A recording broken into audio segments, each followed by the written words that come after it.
बिहार की राजनीतिक जमीन हमेशा से उथल पुथल और अप्रत्याशित मोड़ों के लिए जानी जाती है, लेकिन इस बार के विधानसभा चुनाव से पहले ऐसा कुछ मुद्दा केंद्र में आ गया है जो अब तक चुनावी रैलियों के नारों में कहीं गुम रहता था, गोरक्षा। और इस मुद्दे को नई धार देने के लिए स्वयं ज्योतिष पीठ के शंकराचार्य स्वामी अविमुक्तेश्वरानंद सरस्वती मैदान में उतर आए हैं।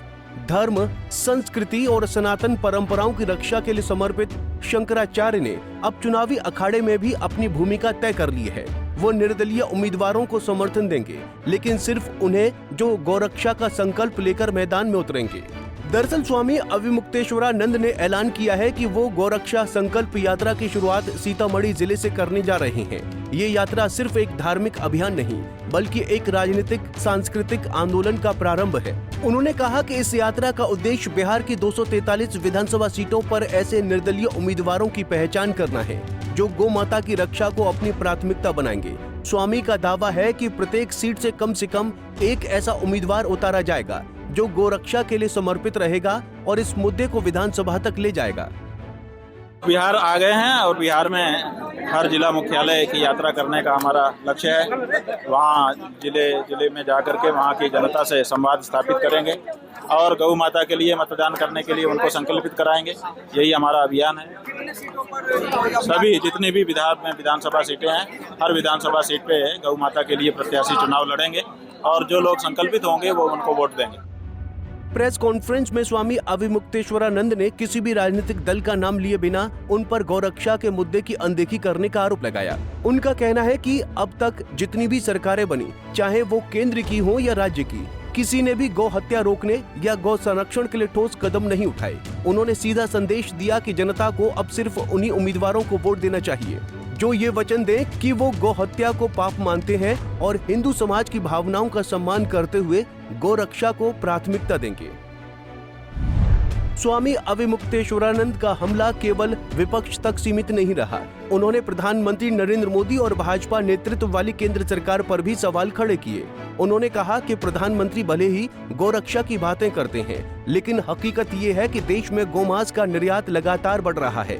ये बयान बीजेपी के लिए मुश्किलें खड़ी कर सकता है, खासकर तब जब पार्टी खुद को गौरक्षा और हिंदुत्व के रक्षक के रूप में प्रस्तुत करती रही है। स्वामी ने इसे चौंकाने वाला और चिंताजनक बताया और कहा कि अब वक्त आ गया है कि हिंदू समाज इस मुद्दे पर एकजुट हो।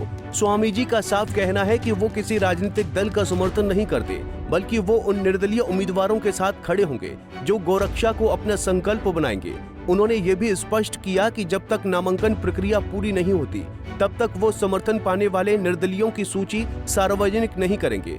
इस रणनीति के पीछे स्वामी का मानना है कि यदि राजनीति को स्वच्छ और सांस्कृतिक बनाया जाए तो विधानसभाएं भी सनातन मूल्यों का प्रतिबिंब बन सकती हैं। बिहार जैसे राज्य में जहां जातिगत समीकरण और विकास का एजेंडा चुनावी बहस का मुख्य केंद्र रहे हैं, वहां गौरक्षा को चुनावी मुद्दा बनाना एक नई परिघटना है। ये देखना दिलचस्प होगा कि जनता इस मुद्दे को कितनी गंभीरता से लेती है और क्या वाकई गौ माता का नाम लेकर चुनाव लड़ने वाले निर्दलीय उम्मीदवार जनता को प्रभावित कर पाएंगे। बिहार में अब तक जाति, विकास, बेरोजगारी और कानून व्यवस्था जैसे मुद्दों पर ही वोट पड़ते रहे हैं, लेकिन इस बार शंकराचार्य स्वामी अविमुक्तेश्वरानंद की एंट्री और गौ रक्षा पर केंद्रित चुनावी मुहिम एक नई बहस को जन्म दे चुकी है। अब सवाल ये है कि क्या ये अभियान बिहार के वोटर को प्रभावित करेगा? क्या निर्दलीय उम्मीदवारों की ये गौरक्षक फौज कोई ठोस असर डालेगी?